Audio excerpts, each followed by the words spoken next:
selamat malam yang di Indonesia, di Australia. Ya, saya di Belanda masih sore jam 3:11. Nah, ini cuacanya cerah sekali. Oke, sebentar.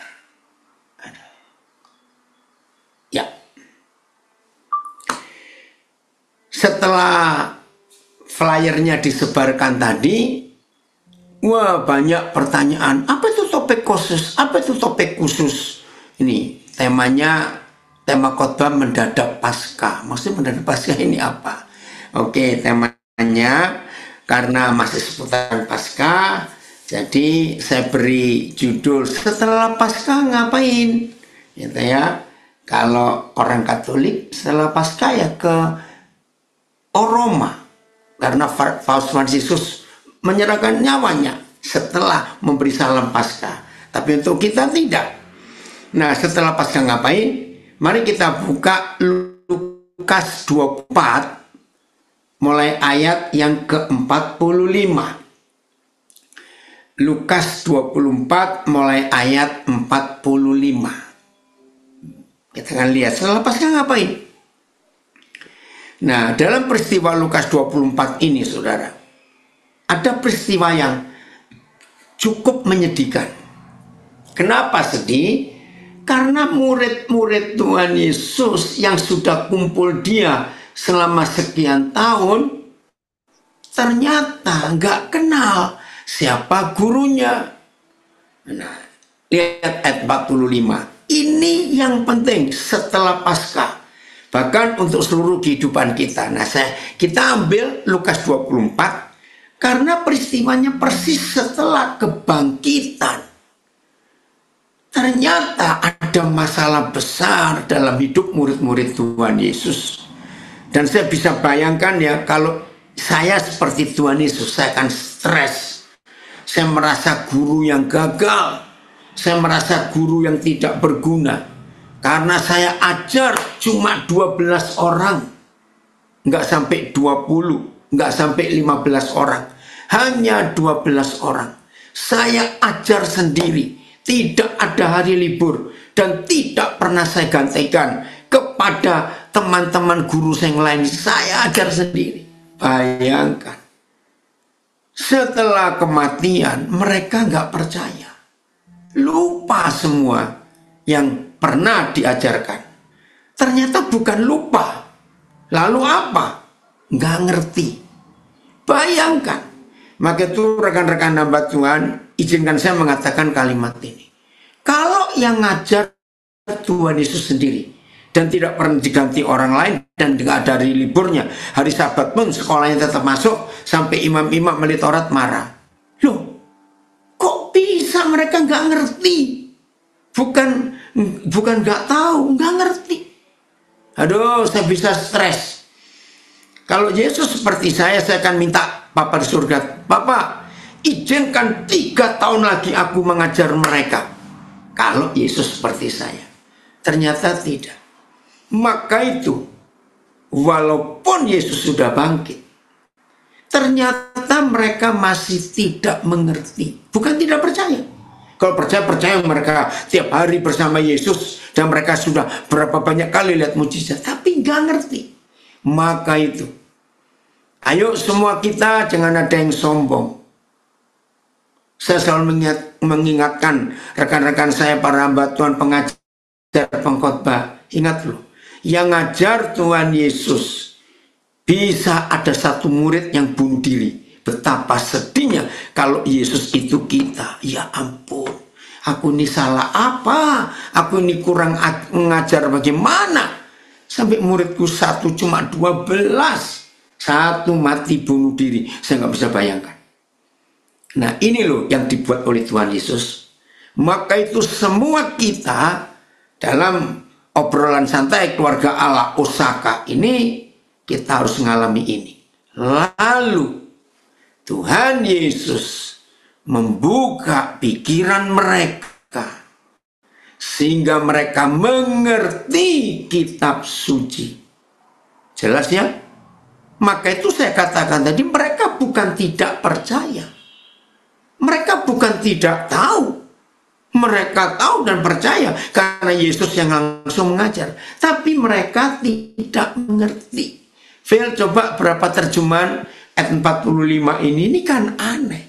Diajar sendiri oleh Tuhan Yesus.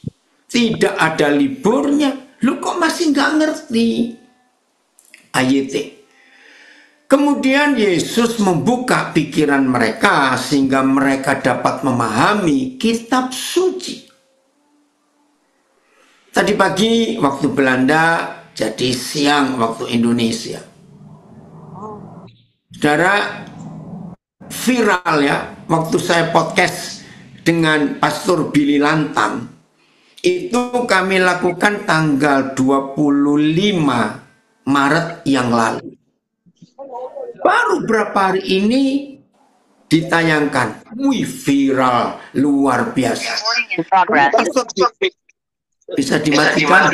Siapa itu? Oh.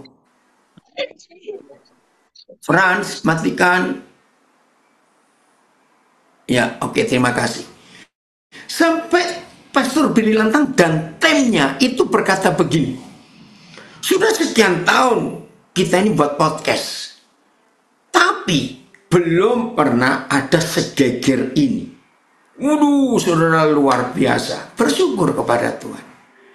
Nah, dari podcast itu setiap hari minimal, saudara, saya terima 10 WA. Orang yang telepon, yang WhatsApp, WA, email, tanya tentang apa isi firman yang di podcast itu. Nah, itulah bukti bahwa ternyata masih banyak yang belum mengerti. Bukan tidak percaya dan bukan tidak tahu Alkitab. Belum mengerti. Dalam diskusi-diskusi saya, dalam telepon, WhatsApp, email, semuanya itu, saya selalu menggunakan kalimat ini. Maaf ya, saya tanya dulu. Apa yang kita pelajari di podcast itu dan apa yang saya sampaikan sebetulnya bukan hal baru. Loh, kenapa bukan hal baru? Itu kan sudah ditulis di Alkitab ribuan tahun yang lalu. Jadi bukan baru. Tapi kenapa baru meledak sekarang? Yaitu tadi. Fel, lanjutkan lagi. Ini loh saudara yang kita harus ngerti. Jadi setelah Paskah ngapain? Bukan cuma cari telur. Ya enggak. Terus buka ayat mas? Enggak. AYT. Kemudian Yesus membuka pikiran mereka sehingga mereka dapat memahami kitab suci. TL. Lalu dibukakannya akal mereka itu supaya mereka mengerti Alkitab. PIS. Kemudian Yesus membuka pikiran mereka untuk mengerti maksud Alkitab. TSI. Kemudian Yesus menerangi pikiran mereka sehingga mereka bisa memahami isi kitab suci. Saya lebih. Lalu ia membuat pikiran mereka menjadi terang sehingga mereka dapat mengerti isi kitab suci. AVB. Lalu Yesus membuka pintu. Naik lagi, Vin. Naik. Lalu Yesus membuka pintu pemahaman mereka supaya mereka mengerti maksud kitab suci. Terus VMD, FIH, ya. Kemudian Yesus menolong mereka supaya mereka dapat memahami kitab suci. FIH-nya. Kemudian Yesus membuka pikiran mereka sehingga mereka dapat mengerti kitab suci. Nah, dari WA, telepon, diskusi gara-gara podcast itu, ada yang berkata begini, wah, kalau gitu Tuhan tidak adil dong. Berarti ada murid-muridnya yang memang tidak dibuka pikirannya. Saya jawab, salah. Tuhan Yesus itu sangat sayang kita sebagai murid-muridnya. Dan dia mewakili Bapa di surga sangat rindu saudara dan saya itu terbuka pemahaman kita, terbuka pikiran kita untuk mengerti kitab suci. Karena kitab suci itu isi hatinya Tuhan. Lalu ada orang bertanya lagi, ya tapi kenapa ada orang yang sudah sekian puluh tahun melayani tapi tidak ngerti juga? Saya jawab, Jangan tersinggung. Ternyata penghalang utamanya itu adalah agama dan doktrin yang buatan manusia. Dan saya simpulkan, penghalangnya itu adalah teologi. Maka itu orang yang belajar teologi, maaf. Weh, betul ya Fani, ini anak saya di Jakarta. Maka itu orang yang belajar teologi pasti mempelajari doktrin. Dan kalau orang itu mempelajari doktrin, pasti mengamalkan doktrinnya. Dan kalau orang yang mempelajari teologi, lalu pasti memegang satu doktrin, pasti orang-orang seperti itu akan menyalahkan orang yang berdoktrin beda. Jadi nggak ngerti, bukan tidak percaya. Saudara yang sekolah teologi itu percaya Yesus. Yang pegang doktrin ini, dogma ini percaya Yesus. Karena doktrin, dogma pasti asalnya dari Alkitab. Nah itu yang menghalangi. Sehingga mereka tidak mengerti. Nah lalu, coba carikan Lukas 24 ayat berapa? Ayat 36 ya nggak salah. Yang mengatakan ada sesuatu yang menghalangi pikiran mereka. Kita akan cari. Apa yang menghalangi pikiran murid-murid ini? Maaf. Ya cukup. Sampai ayat 36. Mulai 36 ya saya akan baca ya. Lihat ini. Dan sementara mereka bercakap-cakap tentang hal-hal itu, Yesus tiba-tiba berdiri di tengah-tengah mereka dan berkata kepada mereka, damai sejahtera bagi kamu. Maka mereka terkejut dan takut. Dan menyangka bahwa mereka melihat hantu. Wih, kurang ajar gak ini. Yesus gurunya baru ditinggal beberapa hari. Mungkin peristiwa ini kan 3 hari. Kematian Jumat, Sabtu, Minggu. Ya mungkin ini Senin atau Selasanya. Kan baru berapa hari. Bisa dikatakan melihat hantu. Ayo jujur. Kalau Yesus model kita, model saya akan masukkan orang murid ini ke mesin cuci. Kurang ajar betul kamu. Aku Tuhanmu dikira hantu. Yesusnya santai. Yesusnya aman saja. Akan tetapi ia berkata kepada mereka, nah ini guyonannya Tuhan Yesus itu luar biasa. Mengapa kamu terkejut? Dan apa sebabnya timbul keraguan-keraguan di dalam hatimu? Lihatlah tanganku dan kakiku. Aku sendirilah ini. Rabalah aku dan lihatlah.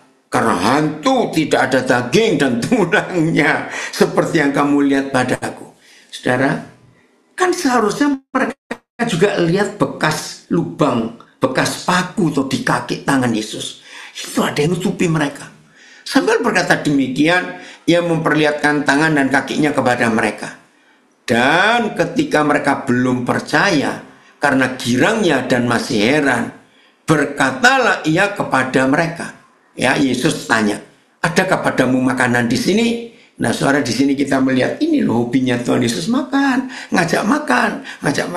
Maka itu orang pelit nggak bisa jadi murid Yesus, karena orang pelit nggak pernah mau ngajak orang makan. Senangnya diajak orang makan karena supaya nggak bayar. Yang pelit bertobat kamu. Lalu mereka memberikan kepadanya sepotong ikan goreng. Nah, ini cuma intermezzo saja. Gara-gara ayat ini saya punya statement. Kalau saudara mengaku murid Yesus, nggak suka ikan, belum layak disebut murid Yesus. Jangan tersinggung. Oke. Ayat 43. Ia mengambilnya dan memakannya di depan mata mereka. Mana ada setan bisa makan? Nggak mungkin, bukan? Ia berkata kepada mereka, inilah perkataanku yang telah kukatakan kepadamu ketika aku masih bersama-sama dengan kamu, yakni bahwa harus digenapi semua yang tertulis tentang aku dalam kitab Taurat Musa dan kitab Nabi-Nabi dan kitab Mazmur. Oh, belum di sini. Coba turun lagi ayat 20-an ya, yang ada menghalangi mereka itu loh. Ayat berapa? Maaf, pelan-pelan. Ya, itu dia, ayat 16. Lukas 24 ayat 16. Saudara perhatikan. Ya, hati-hati. Apa yang menghalangi kita sampai kita nggak ngerti? Ya, bentar. tetapi ada sesuatu yang menghalangi mata mereka sehingga mereka tidak dapat mengenal dia. Terjemahan yang lain, Phil, coba ini hati-hati, saudara. Nah, saya berkata, salah satu penghalang utama murid-murid Yesus gak bisa mengerti, yaitu tadi agama, doktrin, dogma dari teologi. Itu menghalangi. Akan tetapi mata mereka terhalang sehingga mereka tidak dapat mengenal dia. Mereka melihat Yesus, PS ya. Mereka melihat Yesus. Tetapi ada sesuatu yang membuat mereka tidak mengenal dia. TSI, memang keduanya melihat dia. Tetapi seperti ada suatu penghalang yang membuat mereka tidak mengenalinya. Namun mata mereka terhalang. Oke, sehingga mereka tidak dapat mengenali dia seutuhnya. Oke, saya jawab. Salah satu penghalang utama mereka sehingga tidak bisa mengenal. Woi Doni, senang sekali papa kamu gabung. Lama sekali papa nggak ketemu kamu. Nah, iya betul Don. Mereka melihat Yesus sebagai pemimpin politis. Betul, bukan sebagai papa. Nah ini salah seorang anak saya menjawab. Mereka punya konsep Yesus itu akan jadi pemimpin negara Israel yang baru. Sebab mereka capek hidup dalam penjajahan Romawi. Maka itu mereka senang sekali kalau mereka bisa Yesus memerdekakan Israel dari penjajahan Romawi. Nah itu yang ada di benak mereka sejak awal mereka terpilih jadi murid Yesus. Ini seperti kasus di Indonesia loh saudara. Maaf ya saya terus ngomong ini viral. Bayangkan purnawirawan jenderal berjumlah 332 purnawirawan jenderal. Minimal itu bintang 2, bintang 3. Dan sebagian jenderal itu yang mau memprotes, mengimpeach, menurunkan wakil presiden yang terpilih, sebagian mereka itu ikut hadir waktu pelantikan Prabowo dan Gibran jadi presiden wakil presiden. Nah kan mereka hadir. Loh kok tiba-tiba berapa hari yang lalu mereka membuat suatu gerakan untuk menurunkan Gibran? Itu kan aneh. Jenderal loh, bukan kapten, jenderal. Tahu tuh bedanya kapten dengan jenderal jauh sekali. Nah itu karena mereka merasa nggak dianggap oleh Jokowi. Nah begitu Prabowo naik juga mereka nggak dianggap. Bahkan lihat ada anak mereka juga yang disodorkan untuk ikut jadi menteri. Nah itu yang ada di pikiran Petrus juga. Ada di pikiran Yohanes, Yakobus, ya di Yohanes. Oh pikiran mereka begitu. Jadi karena ada muatan politis yang mereka siapkan kalau Yesus jadi raja. Maka itu Pilatus ketika ditanya, lalu orang ini dikasih nama siapa? Jadi dalam tradisi Romawi, kalau ada orang hukum matinya salib, maka di ujung kepala kayunya itu harus ada nama. Nah, biasanya nama yang dipilih itu nama ejekan, nama jelek, nama hinaan. Jadi dia pakai nama tikus mati, kucing busuk, zaman itu ya terserah. Nah ketika mereka minta nama kepada Pilatus, Pilatus kan nulis Indri. Ya kalau Indonesianya inilah raja orang Yahudi. Saudara itu bukan hal bagus, itu ejekan. Hei orang-orang Yahudi, itu loh rajamu. Katanya mau membebaskan kamu dari kekaisaran kami, ternyata mati. Itu Indri itu ejekan saudara, penghinaan besar-besar. Itu gara-gara murid-murid sendiri yang motivasinya politis ikut Tuhan Yesus. Kasihan Tuhan kita. Nah jelas ya, maka itu kita harus tahu. Nah ini Filipus nanyakan ayat. Nah itu dia TSI-nya. Terima kasih. Ini masih Lukas 24 ya, ayat 21. Dengar ini. Padahal sebelumnya kami berharap dialah yang akan membebaskan orang Israel dari penjajahan Romawi. Ternyata dia bukanlah raja penyelamat yang kami nanti-nantikan, karena sekarang dia sudah mati. Dan ini hari yang ketiga dia dikubur. Habis nggak harapan mereka? Habis. Ini dia. Ayo kita belajar untuk mengerti ini. Maaf ya saudara, jangan kita punya harapan yang salah dalam mengikut Tuhan Yesus. Jangan. Itu melihat namun tidak mengenal karena motivasi yang salah. Betul. Kenapa Yan? Suaramu masuk Yan. Yan, suaramu masuk. Yan, suaramu masuk. Matiin.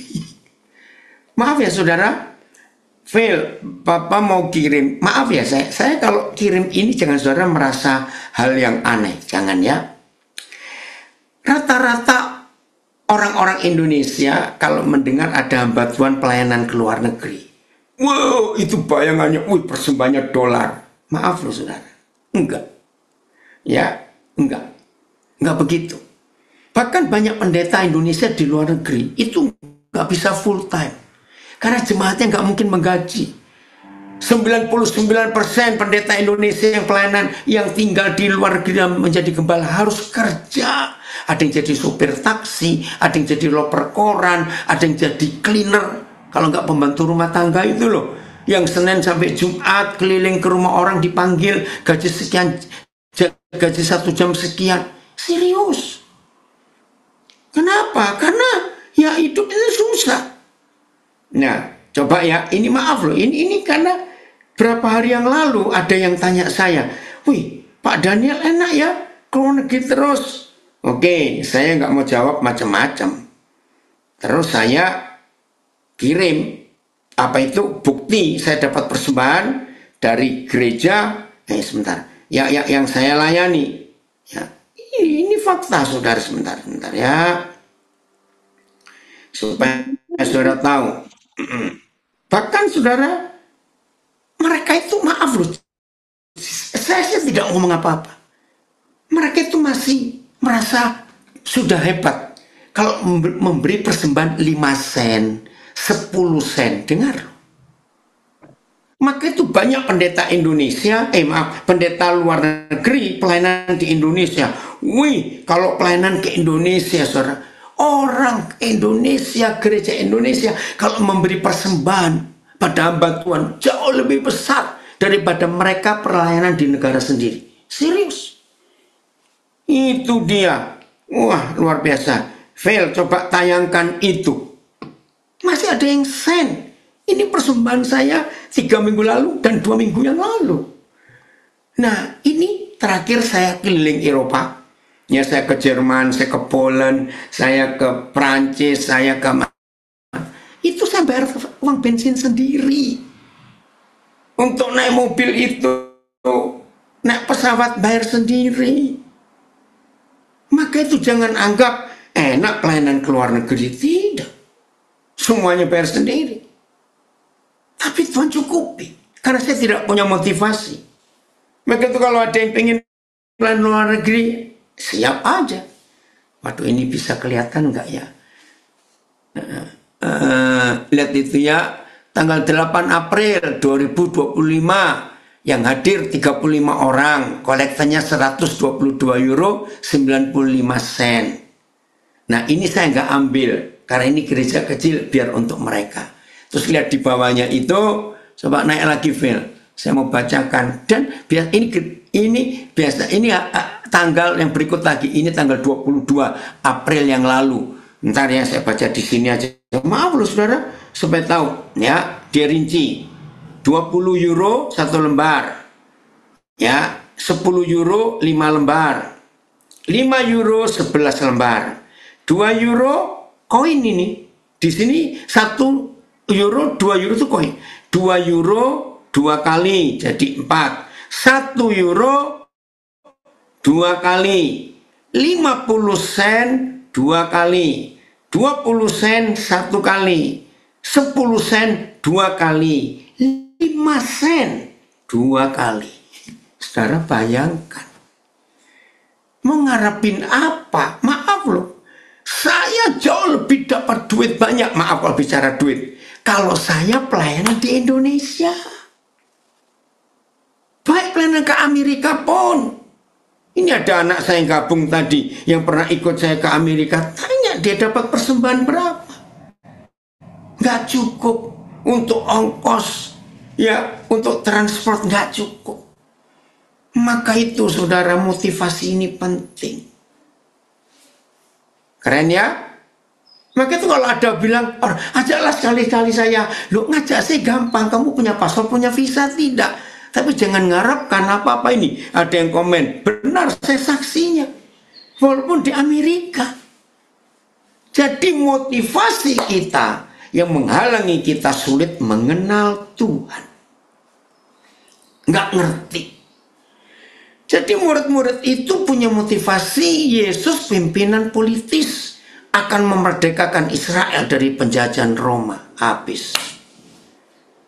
Ayo hari ini semua kita menyadari betul-betul betapa kurang ajarnya si kunyuk membuat mata kita, mata jasmani, mata hati itu kabur. Kembali ke Lukas 4 ayat 245 tadi. Ini penting sekali kita belajar. Oke, ayo ya. Jadi setelah Paskah ngapain? Ini topik khususnya. Ayat 45. Ya, 45. Maaf. Lalu ia membuka pikiran mereka sehingga mereka mengerti kitab suci. Jadi yang tanya tadi ada beberapa orang, berarti Tuhan pilih kasih dong. Nggak semua dibuka. Saya jawab, dia tidak pilih kasih. Yesus membuka semua pikiran kita murid-muridnya. Tapi belum tentu kita menerima. Karena kita punya konsep dogma dan doktrin dari gereja tertentu. Sehingga ketika dia menyatakan diri, susah. Saya beri contoh begini ya. Siapa pernah kuliah, tapi sebelum kuliah itu sudah belajar ini, belajar itu, baca buku ini, baca buku itu. Dan ketika dosen saudara menerangkan, pasti saudara berkata, Pak atau Ibu, saya pernah belajar teori ini, ternyata tidak sama dengan yang Bapak atau Ibu ajarkan. Wajar. Sebab di otak mahasiswa itu sudah ada konsep ilmu yang dia pelajari sendiri. Saya harap mengerti ilustrasi ini. Terus ayat 46. Katanya kepada mereka, kata Yesus kepada mereka, ada tertulis demikian. Mesias harus menderita dan bangkit dari antara orang mati pada hari yang ketiga. Nah, saudara, bukankah firman ini sudah diucapkan Tuhan Yesus kepada 12 murid lebih dari 2 kali? Coba cari di Alkitab, sudah berapa kali mereka Yesus mengajarkan bahwa anak manusia harus masuk Yerusalem, ditangkap, diadili dengan tidak adil, disiksa, dibunuh, salib dan semuanya, tapi bangkit pada hari ketiga. Itu lebih dari 2 kali Tuhan Yesus mengajar. Tapi mereka tidak mengerti. Sebab di benak mereka Yesus itu raja yang akan memerdekakan Israel dari penjajahan Romawi. Ya nggak ketemu kalau motivasinya lain. Ini yang kita harus pelajari. Ini kesaksian. Artisnya masih hidup. Kalau saudara mau tanya, saya tunjukkan. Jadi suatu hari, pas saya di Belanda, ada artis dari Indonesia kebetulan datang. Dan di suatu hari Minggu, dia dengar saya ada pelayanan di satu kota kecil. Namanya Enschede. Jemaatnya hanya berapa belas orang, nggak sampai 20 orang. Saya kenal gembalanya sejak dia masih sekolah di Bogor, orang Bogor dulu ya. Dia menikah dengan orang Belanda. Nah, saya mau datang. Aduh, senang sekali, saya sudah lama nggak ketemu. Lalu saya tahu gerejanya kecil. Saya bilang, saya panggil namanya ya, boleh nggak sewa gedung ya supaya gereja-gereja lain bisa hadir. Untuk senang sekali. sekali Koden. Tapi yang bayar siapa? Saya bilang, ya Koden, saya bayar nanti. Coba sewa. Koden mau kapasitas berapa? Yang 60, yang 100. Saya tanya, Koden nggak tahu kira-kira bisa hadir hari itu berapa orang. Oke lah, kita sewa 60 saja. Silakan. Waduh, senang sekali dengar saya bayar. Nah, jamnya itu nanggung. Kebaktiannya jam 5 sore.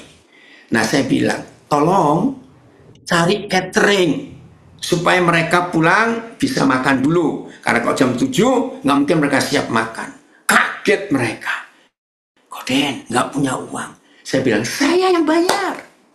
Gitu. Nah, kebetulan artis itu ada di sebelah saya. Karena waktu saya ditelepon itu lagi makan.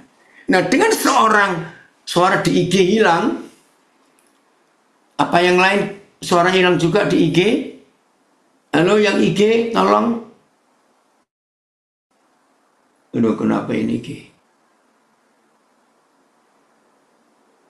Oh ini, ada Horas Amang Sifatupang. Saya mendengar nama Koden sejak saya usia 7 tahun. Dari mami saya di Bibis. Woi, orang di PPS Bibis ini. IG bagus. Oke, Fit bagus, Fit. Saya lanjut ya. Saudara, ini artis ini karena memang harapannya diundang itu bisa dapat persembahan. Hah? Jadi Pak Daniel bayar semuanya. Waktu saya bilang pesen catering, saya batasi. Ya, tolong buatkan 3 menu. Gembalanya kaget. Koden, untuk 60 orang 3 menu itu mahal. Nggak apa-apa. Sekali-kali kan jadi berkat. Sambil saya guyon, Koden kan nggak 5 tahun sekali ke gerejamu. Ya, waduh dia senang. Nah, terus saya bilang, coba lebihkan 15. Jadi saya pesan, iki belum ada suara. Nah, yang betul yang mana ini? Halo, tolong IG-nya dicek dulu. Saya sabar dulu. Lambas, cek IG-nya gimana Lambas? Ini Lambas ada di IG.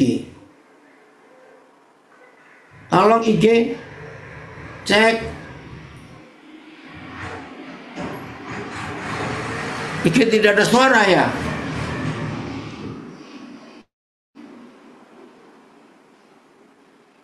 Oh, iya, nggak ada suara. yang IG nggak ada oke, suara. sebentar ya saya keluar dulu. Iya. Oh, ada yang komen lagi. Saya siap jadi saksi hidup. Kalau Papa Daniel keluar negeri bayar sendiri. Oke, sebentar.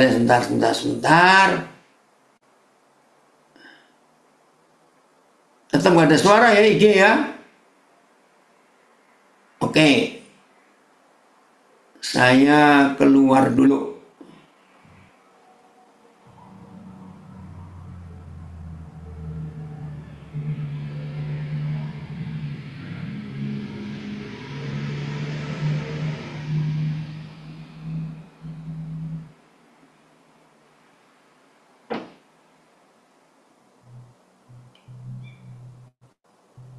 Wah, hilang, maaf. Aduh.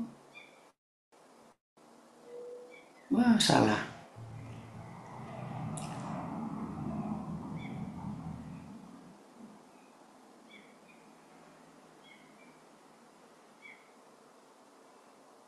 Coba di IG dites. Wah, hilang tadi. Yang pertama tuh sayang sekali. Oke, nanti cari. IG bagaimana sekarang IG? Tolong dites. Masih nggak ada suara, Pak. Nggak ada suara. Halo, yang di IG bagaimana?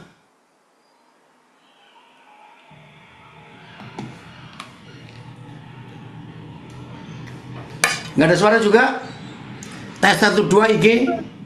Mungkin di share screen, Papi. Ada suara sih ini. Hah? Ada suara. Coba saya ganti. Ini ada yang masuk banyak. Ada suara nggak IG? Bentar ya. Malah di tempat saya nggak ada gambarnya, Pak. Oh iya. Nggak ada gambarnya, Pak. IG. Oke, sebentar ya. Saya keluar aja Begitu.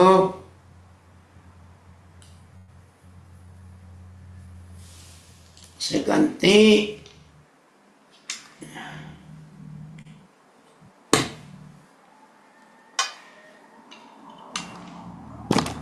Bentar.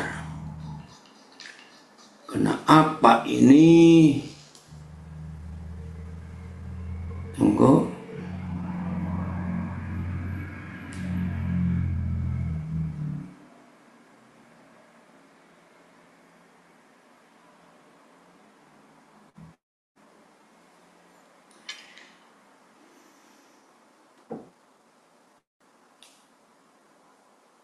Tes 1 2 IG bagaimana? IG tolong dicek.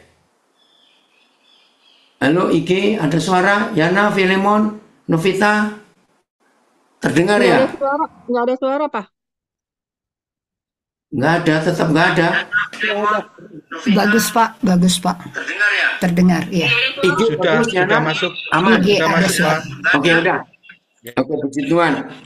Saya lanjut ya, saya lanjut. Nah, jadi tadi terputus. Saya diundang ke sebuah gereja di kota Enschede. Gereja kecil, jemaatnya nggak sampai 20 orang. Nah, saya kenal betul gereja ini, pendetanya saya kenal betul. Nah, terus saya bilang, bisa nggak kamu sewa gedung supaya suara-suara dari gereja lain bisa gabung, mumpung saya ada di Enschede. Loh, kalau sewa gedung siapa yang bayar? Kan saya yang bayar. Saya bilang begitu. Oh ya, karena dia kenal tahu. Nah, terus dia tanya, ada 2 gedung, kapasitas 60 atau yang 100? Saya tanya balik. Nah, saya nggak tahu gereja di situ bisa hadir berapa orang. Cukup yang 60. Oke, kamu sewa yang 60. Oke, kedua saya tanya. Itu kan kebaktian jam 5 sore. Jadi selesai jam 7. Pasti orang belum makan. Tolong siapkan makan juga. Cari catering. Saya tahu kalau di Belanda itu ada rumah makan yang siap catering. Minimal itu 2 menu. Nah, saya berkata, coba carikan 3 menu. Mahal loh, kodet nggak apa-apa. Saya bilang begitu. Nah, hari itu ada artis dari Jakarta yang sedang diundang oleh beberapa gereja di Belanda. Nah, pas hari saya diundang ke Enschede. Enschede itu tuh saya Enschede, Enschede ya. Nah, kebetulan dia nggak ada pelayanan, dia tanya, Pak, saya boleh ikut? Boleh, kenapa tidak? Tapi saya nggak ngerti kalau dia tuh punya motivasi, wah kalau dia nyanyi nanti dapat persembahan, saya nggak ngerti. Nah, waktu saya ditelepon gembalanya, dia ada di samping saya bersama pendeta gereja yang ngundang dia, kami lagi makan. Dia kaget, saudara. Dia spontan. Loh, sebentar, ini Pak Deli diundang? Iya diundang. Loh, bayar sendiri semua? Iya, kenapa tidak? Saudara, lalu pendeta ini sambil guyon, nggak usah takut, kamu kan tetap dapat persembahan, nanti kode yang kasih kamu. Saya tertawa. Nah, saya ketika sudah dapat harganya, gedungnya berapa, cateringnya berapa, saya tambahkan. Tolong lebihkan 15 porsi. Siapa tahu yang datang mendadak atau yang ingin bawa pulang silakan. Jadi pesan 75. Nah, itu saya kalau pelayanan. Tidak ada motivasi untuk cari uang sama sekali tidak. Justru saya memberkati. Bahkan sampai hari ini, saudara, saya kalau diundang pelayanan di Indonesia, pergi di desa-desa, ya maaf, tidak sedikit gereja-gereja di desa itu takut undang hamba Tuhan, maaf, yang disebut kelas internasional seperti saya. Karena mereka takut mau kasih persembahan berapa. Kalau saya tidak. Maka itu sampai hari ini saya tetap bisa keliling ke banyak daerah, desa, pedalaman, kota-kota, kecamatan, kabupaten. Dan biasanya kalau begitu saya selalu tanya, ayo sewa gedung. Waduh mahal Pak, enggak apa-apa. Karena kalau saya sewa gedung, itu berarti sewa tambahan kursi, sound system. Itu pasti. Sudah saya bayar gedungnya, saya bayar kursinya, sound systemnya. Terus saya akan bayar 2 lagi. Sewa angkot untuk membawa saudara-saudara dari desa-desa terdekat. Saya bayar angkot. Sudah begitu, saya akan bilang kepada panitianya, siapkan makan. Ya, siapkan makan. nasi kotak saja bagi. Saudara, itu yang saya kerjakan sampai hari ini. Jadi tidak ada motivasi untuk saya cari uang, tidak. Maka itu gembala-gembala di daerah-daerah itu nggak pernah takut kalau undang saya, karena all in istilahnya, semuanya. Bahkan pesawat aja transportnya bayar sendiri. Motivasi. Dan sampai hari ini, ingat nanti Agustus tahun ini, bersyukur 53 tahun saya jadi hamba Tuhan, dan dia tetap memelihara.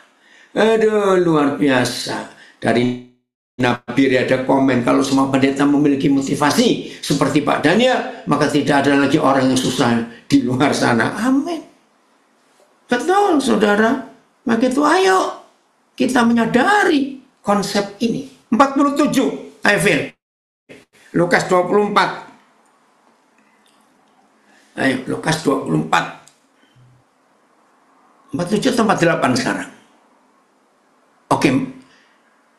46 ya, 46 saya ulangi. Nah, 4 ayat terakhir Lukas 24, itulah tugas kita setelah Paskah.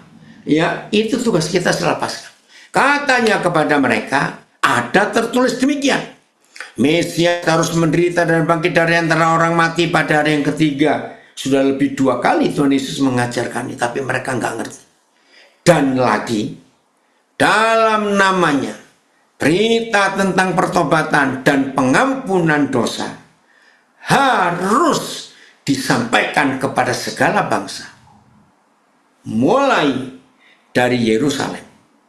Mulai dari Yerusalem. Saudara, saya mengambil kata-kata tajam dari pendeta Dr. Stephen Tong. Dia marah kepada banyak hamba Tuhan pengkhotbah di 20 tahun terakhir ini. Pak Tong berkata begini, saudara, cari aja YouTube-nya, rekamannya. Banyak. Hamba-hamba Tuhan sekarang tidak beda seperti pembicara motivasi, motivator speaker. Hamba-hamba Tuhan sekarang, pengkhotbah sekarang tidak beda dengan orang-orang yang mengajar tentang positive thinking, pikiran positif.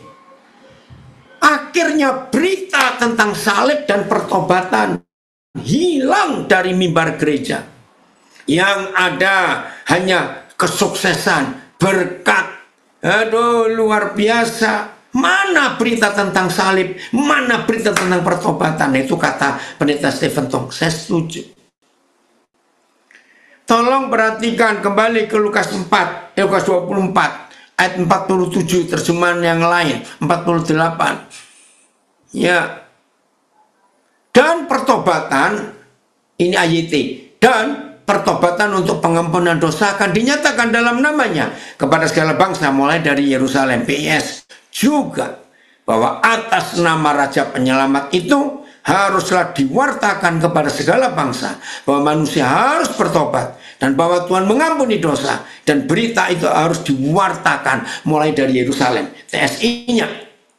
Lalu, lihat ini ya, lalu dimulai dari Yerusalem, utusan-utusanku akan mengabarkan berita keselamatan kepada segala bangsa, supaya mereka bertobat dan dosa-dosa mereka diampuni. Lihat VMD, lihat FIA. Jadi berita ini bukan berita sukses, berkat, perpuluhan, doa puasa, doa pagi, doa keliling. Tidak. Dan kamu sudah melihat peristiwa itu. Dan kamu adalah saksi-saksinya. Kamu harus pergi memberitakan kepada orang banyak bahwa dosa-dosa mereka dapat diampuni. Katakan kepada mereka bahwa mereka harus bertobat dan menyesali dosa-dosanya. Jika mereka melakukan itu, Tuhan akan mengampuni mereka. Kamu harus memulainya dari Yerusalem dan katakan itu kepada mereka dalam namaku. Kabar baik harus diberitakan kepada semua orang di dunia ini. Kabar baik, Injil. Ya, FYH. Ayo. Dan berita keselamatan yaitu bahwa ada keampunan dosa bagi semua orang yang berpaling kepadaku, harus disiarkan dari Yerusalem kepada segala bangsa. Jadi berita gereja harus soal pertobatan, pengampunan dosa, karena itu tujuan Injil. Ayo kita periksa hidup kita dalam hari-hari terakhir ini, bagaimana, berita apa yang kita sampaikan kepada saudara-saudara itu. Karena itu penting sekali untuk kita sampaikan. Ayat 48. Ayat 48. Jadi topik khusus itu bicara setelah Paskah, ngapain? Kamu adalah saksi dari semuanya ini. Yang pernah ikut saya mengajar berapa saat, kata menjadi saksi diubah oleh sebagian gereja menjadi berkhotbah. Masih ingat penginjil pertama di dunia adalah seorang pelacur yang berjumpa Yesus, hidupnya diubah. Begitu dia jumpa Yesus, hidupnya berubah, tapi tetangga-tetangga masih tahu ini pelacur. Tapi Yohanes 4:49 berkata, maka banyak orang Samaria dari kota itu telah menjadi percaya kepada Tuhan Yesus, yang bersaksi, bukan yang berkhotbah. Ingat waktu dia mau naik ke surga, dia berpesan, kamu adalah saksi-saksiku. Jadi bukan pengkhotbah-pengkhotbahku. Bedanya apa? Kalau jadi pengkhotbah harus berkuliah atau sekolah. Tadi sebelum kita mulai, ada seorang di antara kita ikut Zoom, itu tadinya guru sekolah minggu. Tapi karena pendetanya tahu dia nggak pernah sekolah teologi, maka diwajibkan sekolah teologi.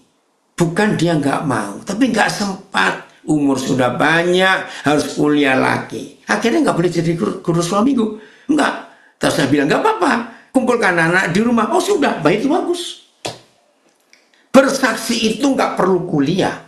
Bersaksi itu hanya menceritakan ulang yang dialami, yang dilihat, dan yang didengar. Selesai. Dan tidak boleh dikurangi, nggak boleh ditambahi. Kalau menjadi saksi, harus. Ini luar biasa. Saudara, maka itu kita jangan merubah. AYT, kamu adalah saksi-saksi dari semua ini. Ya, TA, maka kamulah saksinya di dalam segala perkara itu. PIS, kalianlah saksi-saksi dari semuanya itu. TSI, kalianlah saksi mata yang akan aku utus untuk memberitakan tentang semua kejadian itu. Luar biasa, saksi mata. Ya sudah, ayo kita percaya ini. Jadi kita dipanggil untuk jadi saksi, saudara. Bukan jadi pengkhotbah. Tolong dicatat kebenaran ini. Terima kasih Bapak. Engkau tidak minta kami macam-macam. Ya. Ayat 49. Ayat 49. Terima kasih Tuhan. Nah, untuk menjadi saksi, oh ada yang komen, bagus yang saya baca dulu ya. Kalau berkhotbah lebih gampang buat pendeta-pendeta mega church. Tapi kalau bersaksi, susah buat mereka. Kenapa susah? Karena nggak punya bahan. Kalau kita punya bahan, pasti nggak akan stop untuk bersaksi. Oke? Ya, sebelum 49 ya, karena ada komen ini, saya akan bacakan. Saya akan terangkan. Saudara, pertama, orang yang sedang jatuh cinta, yang pacaran, saya percaya hampir semua kita waktu masih muda dulu pernah jatuh cinta. Ya, ini belum lama cucu saya di Australia baru umur 14. Gitu loh. Ternyata mamanya cerita, aduh, dia sudah punya pacar kan. Oh iya. Ternyata pacarnya juga orang dari Indonesia tapi lahir Australia. Lalu sudah putus. Lah, cuma 2 bulan. Ya, cinta monyet, masih kecil kok. Saya tertawa. Nah, Jadi semua kita yang pernah jatuh cinta, ayo jujur ya, nggak usah ngaku, senyum-senyum aja cukup. Pasti begini.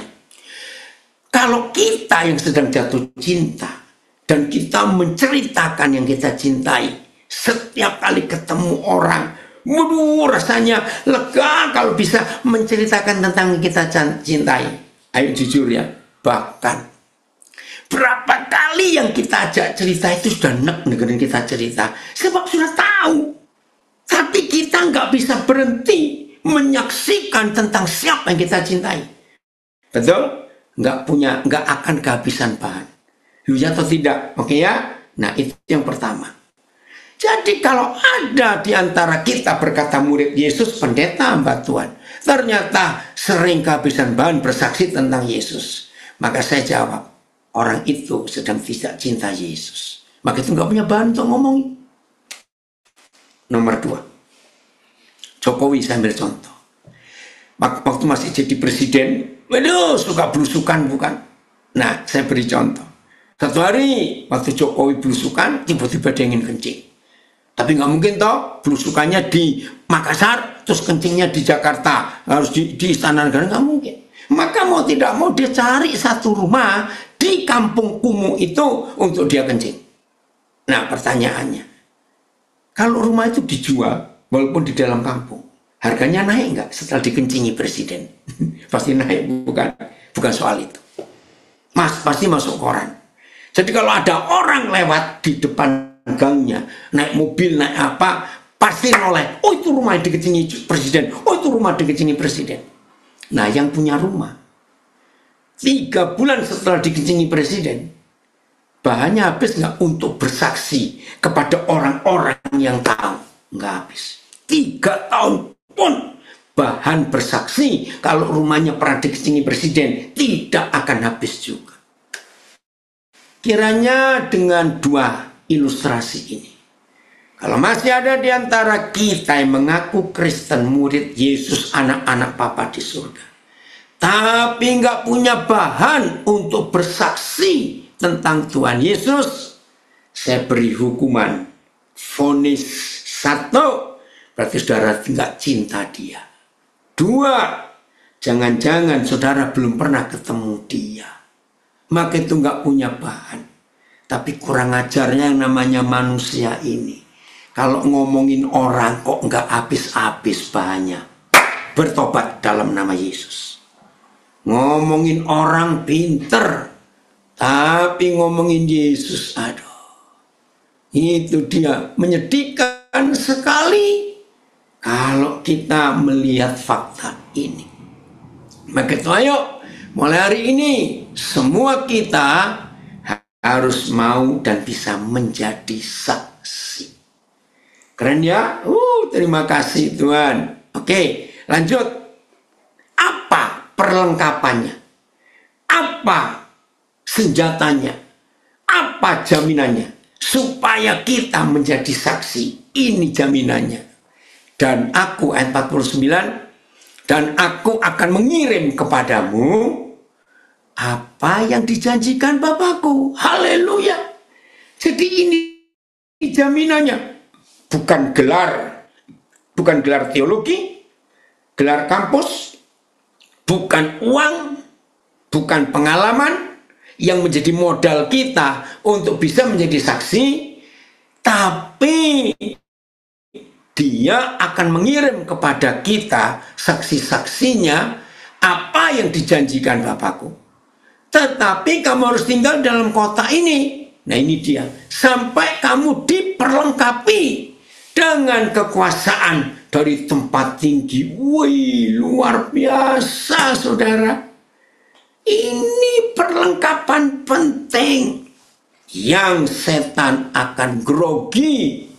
Luar biasa. Kenapa grogi? Karena setan takut kalau mereka tahu saudara dan saya sudah diperlengkapi dengan kekuasaan dari tempat tinggi. Saya baca ayat. Ketahuilah, aku mengirimkan janji Bapakku kepadamu. Terima kasih, ada janji yang luar biasa. Akan tetapi, tinggallah di kota Yerusalem sampai kamu diperlengkapi dengan kuasa dari tempat tinggi. Ini otoritas kita yang paling hebat, saudara. Ya, terus. Dan tengoklah, aku ini menurunkan ke atasmu. Sebentar, TL. Ya, dan tengoklah, aku ini menurunkan ke atasmu perjanjian Bapakku. Tetapi kamu ini nantilah di dalam negeri ini, sehingga kamu dilengkapi dengan kuasa dari tempat yang maha tinggi. PS. Dan aku sendiri akan mengirim kepadamu apa yang sudah dijanjikan oleh Bapa.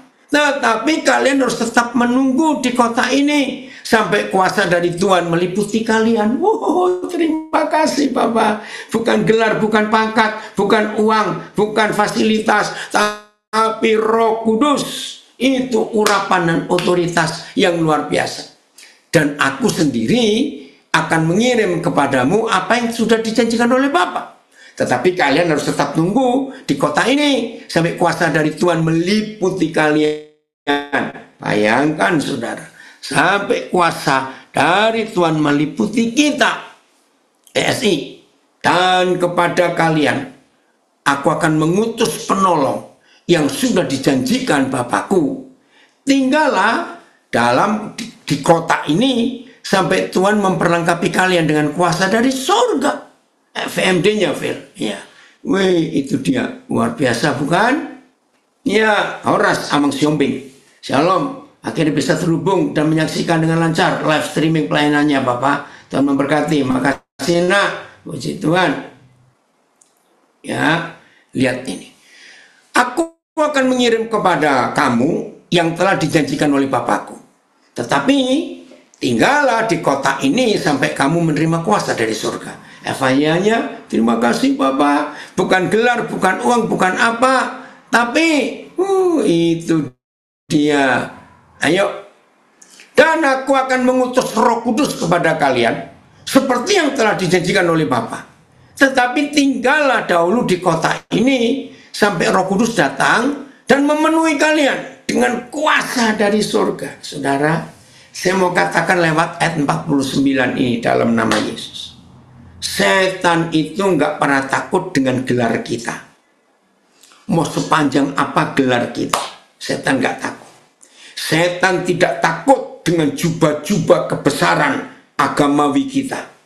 Setan tidak takut dengan khotbah-khotbah kita. Setan nggak pernah grogi, nggak pernah tertarik dengan gedung gereja kita.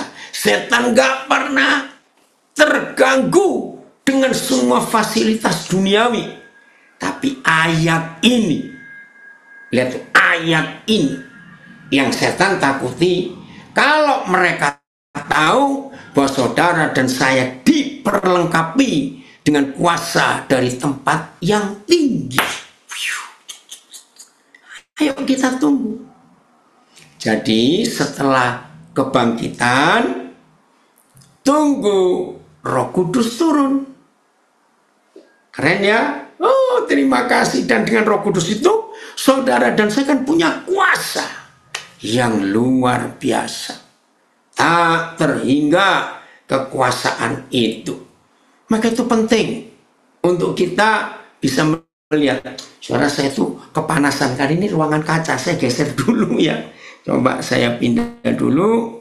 Maaf. Panas sekali akhirnya. Saya kepanasan. Bentar. Ini karena ruangan kaca, jadi ini ada bangunan di luar, di samping rumah induk. Bentar. Oh. Tunggu.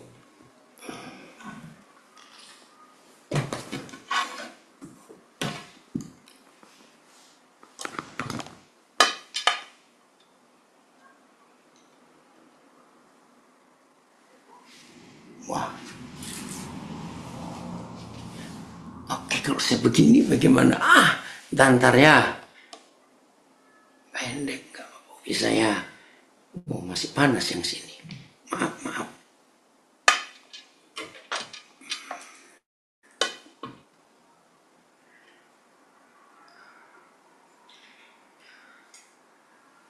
Oke, lumayan. Ya, saya lanjutkan. Jadi setan itu tidak takut dengan pengalaman kita, dengan gelar kita, dengan gedung gereja kita. Tapi setan itu takut dengan kuasa, otoritas dari tempat yang tinggi. Ketika Tuhan menjanjikan dan dia memenuhi janji itu, dan itulah hari Pentakosta. Maka itu Petrus yang begitu pengecut, tapi begitu penuh Roh Kudus. Khotbahnya berapi-api, luar biasa.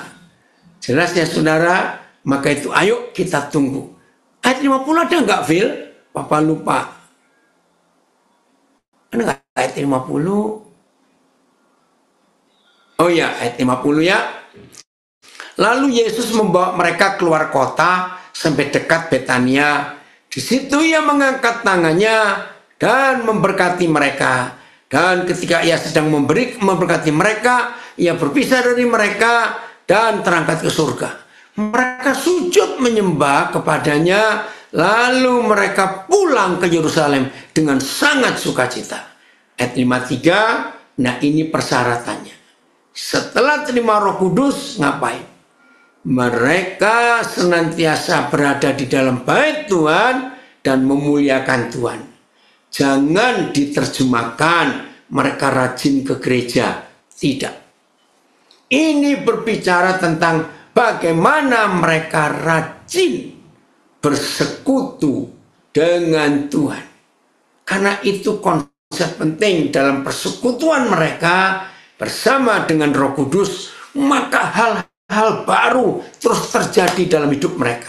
Saya akan akhiri dengan kisah nyata yang ada. Shalom juga Vanuela, saya nggak tahu ini bapak atau ibu. Kita buka 1 Samuel 3 mulai ayat 18 sampai 21. Ayo, topiknya tetap topik khusus, yaitu topik yang berbicara setelah Paskah ngapain. Tadi kita sudah baca di Lukas 24, setelah Paskah ternyata harus rajin bersekutu. Roh Kudus turun atas kita, tangan Tuhan Yesus terangkat, memberkati kita. Oh, terima kasih Tuhan. Ya, ayat 18. 1 Samuel 3. Jadi sesuai Lukas 24 ayat 50, mereka tekun, mereka senantiasa bersekutu dalam hadirat Tuhan dan memuji Tuhan. Lalu Samuel memberitakan semuanya itu kepada Imam Eli dengan tidak menyembunyikan sesuatu pun. Kemudian Eli berkata, dia Yahweh, Sam, biarlah diperbuatnya apa yang dipandangnya baik. Dan Samuel makin besar, berarti ada pertumbuhan dalam hidup, makin besar. Dan Yahweh menyertai dia. Ini syarat yang penting, penyertaannya, bukan gelar kita, bukan pengalaman kita, bukan, ya. Makin besar, penyertaan Yahweh nyata. Yang kedua, dan tidak ada satupun dari firman-Nya dibiarkannya gugur. Wih, luar biasa. Jadi di mulut Samuel ada kuasa firman. Itu dia. Ada komen dari Lampung. Aku sering lihat orang kalau tidak ke gereja di hari Minggu seolah bersalah besar. Ya, karena itu konsep agamawi. Nah, kasihan kalau Tuhan cuma hadir di hari Minggu. Itu pun cuma 3 jam kira-kira. Lalu Senin sampai Sabtu, kalau nggak ketemu Tuhan gimana? Jadi jangan, ya. Oh, saya dan suami, oke, Ibu Vanuela, ya. Jadi nggak usah disalahkan kalau nggak ibadah hari Minggu, karena tadi itu tiap-tiap hari mereka bersekutu bersama-sama. Dengarkan ini dulu yang dari Lampung yang tanya ini ya. Yang penting mau bersekutu dan belajar firman. Nggak harus hari Minggu, hari apa saja. Oke? Jadi Samuel ini makin besar dan penyertaan Papa nyata, lalu kuasa firman di mulutnya itu sempurna. Nggak ada yang gugur satupun, jadi semuanya. Ayat 20. Maka taulah seluruh Israel dari Dan sampai Berseba bahwa kepada Samuel telah dipercayakan jabatan Nabi Tuhan. Coba pakai terjemahan yang lain, 2 ayat terakhir ini 20-21. Ya, ada yang komen. Sampai hari ini udah terbiasa ibadah di rumah sama anak-anak. Cuma dilemanya bagaimana anak nanti apa? Mereka perlu surat baptis. Gampang, soal itu ada berapa gereja yang bisa. Kalau enggak, Papa juga bisa beri. Kok nak, nanti ketemu di Surabaya, 8-9 Mei Papa di Surabaya. Oke. Ayat ini. Seluruh Israel dari Dan sampai Berseba mengetahui bahwa Samuel dipercaya sebagai Nabi Yahweh.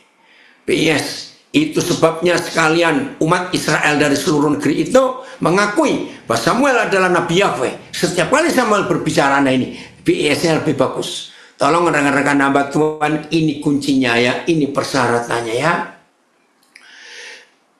Itu sebabnya sekalian umat Israel dari seluruh negeri itu mengakui bahwa Samuel adalah Nabi Yahweh.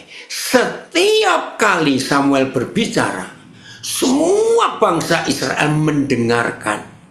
Yahweh masih terus, berarti sampai ayatnya, Yahweh masih terus menyatakan diri di Silo, di mana ia untuk pertama kalinya menampakkan diri kepada Samuel dan berbicara dengan dia. Jadi seperti Lukas 24 ayat 50, setelah Paskah mereka jumpa Yesus, lalu Roh Kudus turun, mereka dipesan beritakan firman tentang pertobatan, keselamatan dan pengampunan dosa untuk semua bangsa. Lalu Roh Kudus turun dan mereka tetap tekun. Nah, ini tekunnya Samuel. TSI, ya. Karena itu seluruh umat dari ujung utara Israel sampai ujung selatan, yaitu dari wilayah Dan sampai Berseba, mengakui bahwa Samuel terbukti sebagai Nabi Yahweh.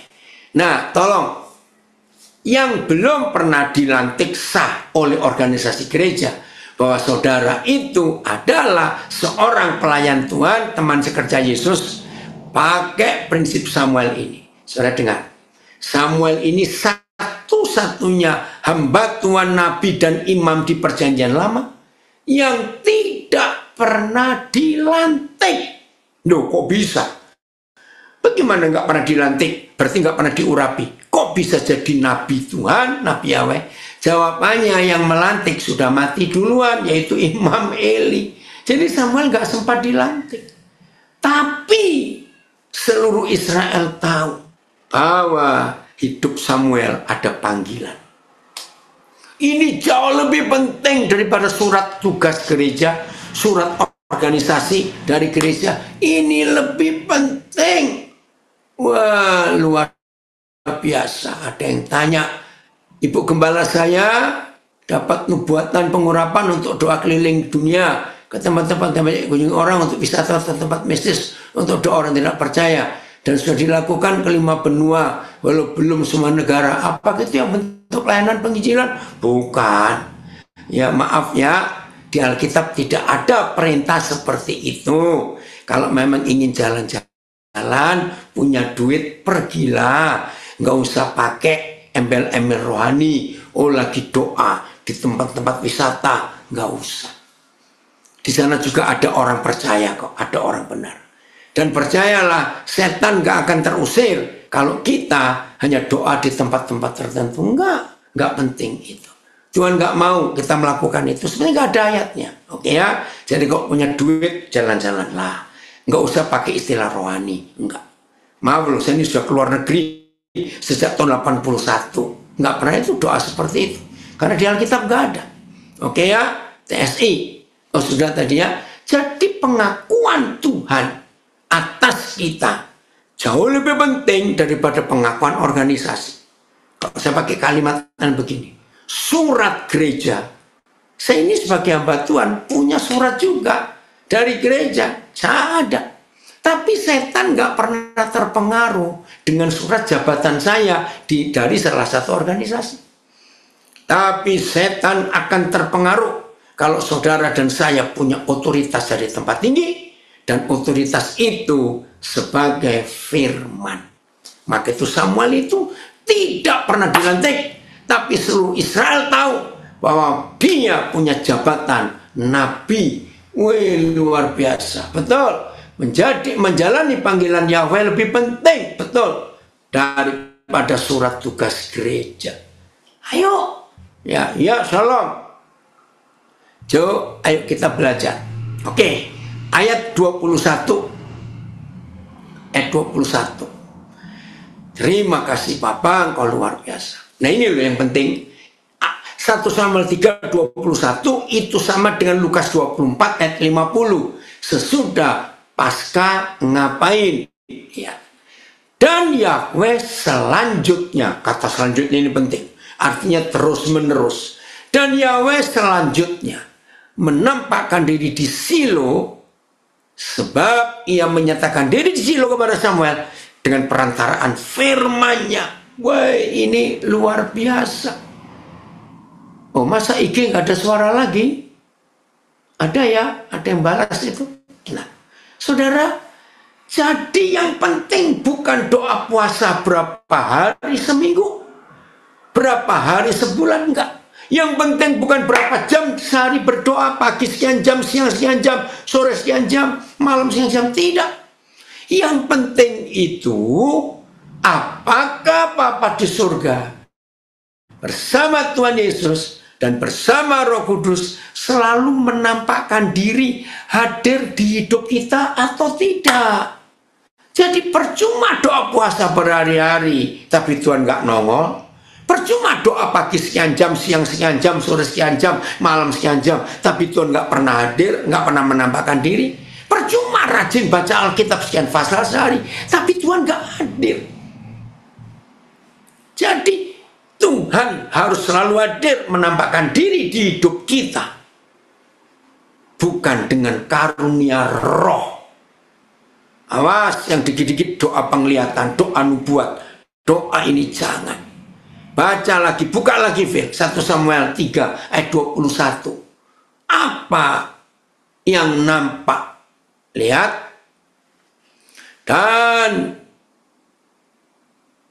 TSI ya. Oh enggak ada TSI. PIS mulai ayat 20. Oh TSI ada. Baca TSI. Dan Yahweh masih terus menampakkan dirinya serta menyampaikan berbagai pesan kepada Samuel di Silo. Masih terus. Lalu Samuel memberitakannya kepada umat Israel. Jadi hal-hal yang dinubuatkan Samuel terdengar di seluruh Israel. Ya, BIS-nya mulai 20 Phil. Coba lihat. Jadi yang penting itu Tuhan hadir dan menyatakan firman. Bukan Tuhan hadir terus nggak ngomong apa-apa. Itu sebabnya sekalian umat Israel dari seluruh negeri itu mengakui bahwa Samuel adalah Nabi Yahweh. Setiap kali Samuel berbicara, semua bangsa Israel mendengarkan. Yahweh masih terus menyatakan diri di Silo, di mana ia pertama kalinya menampakkan diri kepada Samuel dan berbicara dengan dia. Jadi saya tekankan hamba-hamba Tuhan, murid-murid Yesus. Jangan cuma aktif dan hebat dalam karunia roh, tapi nggak ada buah roh. Buah roh dan karunia roh harus jalan sejajar, nggak bisa pincang. Nah, kalau ada buah roh dan karunia roh, maka firman pasti hadir. Pasti. Tiap hari biar Tuhan menyatakan diri dengan firman-Nya. Itu penting sekali. Ya, jadi ayo mulai hari ini semua kita yang harus terus menyatakan firman kepada banyak orang dimanapun kita berada. Jadi ini pembahasan kita, topik khusus setelah Paskah ngapain.